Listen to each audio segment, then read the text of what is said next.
Tray napkin used to mop up the spilled coffee. Strength of the stain shows that you didn't take milk. The traces of ketchup on it and around your lips and on your sleeve. Cooked breakfast. The nearest thing those trains can manage, probably a sandwich.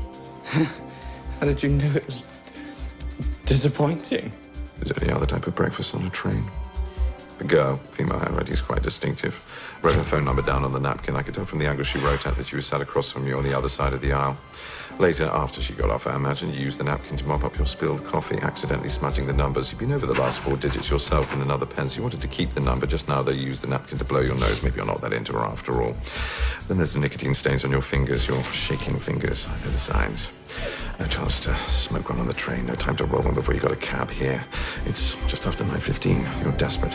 The first train from Exeter to London leaves at 5:46 a.m. You got the first one possible, so something important must have happened last night. Am I wrong? الله أكبر عليك! إيه الحلاوة دي؟